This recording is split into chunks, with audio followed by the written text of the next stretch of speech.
বঙ্গবন্ধু স্যাটেলাইটে বছরে ৬৬ কোটি টাকা লোকসান। ২০১৮ সালে প্রায় ৩,০০০ কোটি টাকা ব্যয়ে এই স্যাটেলাইট নির্মাণ করা হয়েছিল। তখন দেখানো হয়েছিল উন্নয়নের বার্তা, উন্নয়নের অগ্রযাত্রায় বাংলাদেশ এবং এর থেকে অনেক লাভ হবে। অনেক লাভের প্রজেক্ট হিসেবে দেখানো হয়েছিল এই স্যাটেলাইটটিকে। আশ্চর্যের বিষয়, কোম্পানির যারা পরিচালনা পরিষদ আছে তারা প্রতি বছরই এটাকে একটি লাভজনক প্রতিষ্ঠান হিসেবে দেখিয়ে যাচ্ছে।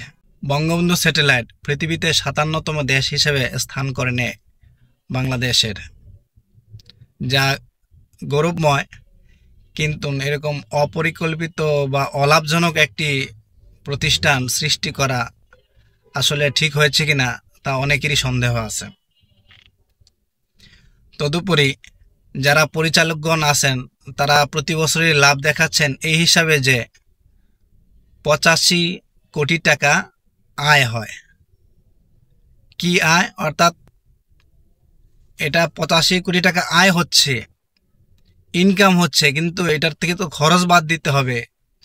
এটা খরচ বাবদ যে ব্যয় হয়, ব্যয় বাদ দেওয়ার পর আয় থেকে ব্যয় বাদ দিয়ে যা থাকবে সেটাই তো লাভ, তাই না?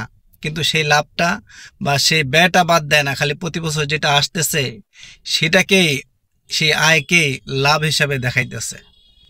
কতটুকু ব্যাককেল এবং কতটুকু কাণ্ড জ্ঞানহীন এবং বুদ্ধিহীন মানুষ, আর আমাদেরকে কতভাবে বোকা বানানোর চেষ্টা করে যাচ্ছে, লোকসানকে লাভ হিসাবে প্রতি বছর দেখিয়ে যাচ্ছে।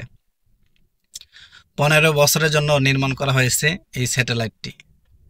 এর অধিকাংশই যে সুযোগ সুবিধা আছে ব্যবহার করা যাচ্ছে না। দেশের কিছু ক্ষেত্রে 50% ব্যবহার করা গেলেও বাহিরে এটা ফলপ্রসূ প্রয়োগ করতে পারছে না।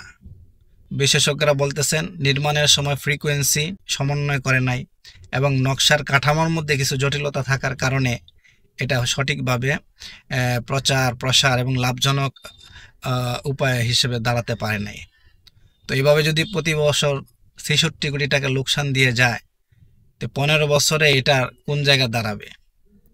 এটাই জাতি জানতে চায় যে এই ধরনের অপরিকল্পিত এবং অলাভজনক প্রতিষ্ঠান সৃষ্টি করে কী লাভ?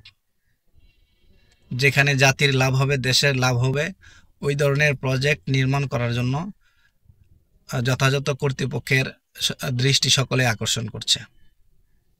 আর প্রধানমন্ত্রী তো আগে সব কিছু খালি উন্নয়ন আর উন্নয়ন দেখাইছে, এখন সব কিছু তো খালি বের হয়ে আসতেছে লোকসান আর লোকসান, দ্বিগুণ বাজেট, ৩ গুণ বাজেট, খালি ব্যয় আর ব্যয়।